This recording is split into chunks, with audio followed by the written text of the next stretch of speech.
যখন শনি চতুর্থ ঘরে ঢোকে তখন ঘরটা হয়ে যায় একটা আলাদা ক্লাসরুম। ভালোবাসা এখানে একটা লেসন, আর পেশেন্স দিয়ে দিতে হয় এক্সাম। শনি শেখায় ধীরে কিন্তু একদম ডিপভাবে।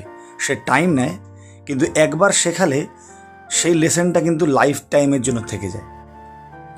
এই ঘরটা হলো মায়ের ঘর, মন আর ইমোশনের ঘর। কিন্তু যখন শনির নজর পড়ে, ভালোবাসাটা কিন্তু ইজি থাকে না, হয়ে যায় এটা একটা টেস্ট অফ অ্যাটাচমেন্ট। ছোটবেলা কেটে যায় একেবারে নীরবতায়, যেখানে আদর রেডিমেড পাওয়া যায় না, আর তুমি সেটা আর্ন করো bit by bit with patience. তুমি মায়ের দিকে তাকাও, কিন্তু ওর চোখে আছে দায়িত্ব আর ডিস্টেন্স। ভালোবাসা আছে, কিন্তু সেই ব্যাপারটা নেই। এই মা ছেলের সম্পর্কটা কিন্তু একদম নর্মাল না, এটা একটা কার্মিক কানেকশন। যেন কৈকেয়ী আর রামের গল্প আবার ফিরে এসেছে অন্য জীবনে। শনি দূর থেকে দেখে, কিছু বলে না। সে জানে যে একদিন তুমি বুঝবে। গ্রোথ কিন্তু কখনো কমফোর্ট জোনে হয় না। সে ফিস করে তোমায় কানে এসে বলে, অ্যাটাচমেন্টটা হচ্ছে তোমার এক্সাম, আর ডিট্যাচমেন্টটাই হচ্ছে তোমার রিওয়ার্ড। ঘর ভেঙে পড়ে, ইমোশনগুলো কোলাপস করে যায়, কিন্তু এখান থেকে তুমি বিল্ড করো নিজের পিস।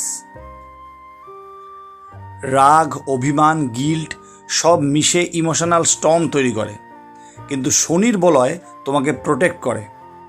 ধীরে ধীরে তুমি শিখবে কিভাবে কাম থাকতে হয়। প্রতিটি নীরবতা, প্রতিটি আর্গুমেন্ট যেন শনির একটা রিমাইন্ডার। সে যেন সবসময় বলছে, control your emotion, don't sink in ইট।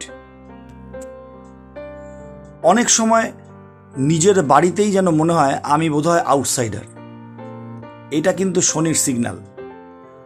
তোমার সোল এসেছে তোমায় ইভলভ করতে, প্লিজ করতে নয়। তুমি বেরিয়ে পড়ো, ঘর থেকে নয়, নিজের ভেতরের পথে। এটাই তোমার জার্নি, হোয়ার পেইন বিকামস আ টিচার। প্রত্যেকটা স্টেপে তুমি এক একটা পুরনো কষ্ট ছেড়ে বেরিয়ে যাও। শনির আলো দূর থেকে তোমায় সেই পথটা সফটলি দেখিয়ে দেয়। তুমি চুপচাপ বসে থাকো আর বুঝে ফেলো, পিস কিন্তু বাইরের না, ওটা তো সবসময় তোমার ভেতরেই ছিল। এখন তোমার হার্ট সেন্টারে গ্লো হয়ে জ্বলছে। কাম, গ্রাউন্ডেড, কনফিডেন্ট এনার্জি, এটাই কিন্তু তোমার রিয়েল স্ট্রেংথ। এখন ঝড় এলেও তুমি কিন্তু নড়ো না। তুমি জানো কিভাবে ফিল করতে হয়, কিন্তু তাতে কিন্তু তুমি হারিয়ে যেও না। শনি এখন মুচকি হাসে, মাথায় হাত রাখে, সে বলে, now you have pass the test. তারপর বাড়িটা শান্ত, দেওয়ালগুলো একই, কিন্তু ভাইব্রেশনটা আলাদা, কারণ তুমি নিজের হাতে তৈরি করেছো এই শান্তি, এই পিস। চতুর্থ ঘরে শনি ভালোবাসা ভাঙে না, সে শুধু তাকে পিওর করে। যতক্ষণ না পর্যন্ত সেটা হয়, ততক্ষণ আনকন্ডিশনাল ভালোবাসাই শনির এই উদ্দেশ্য।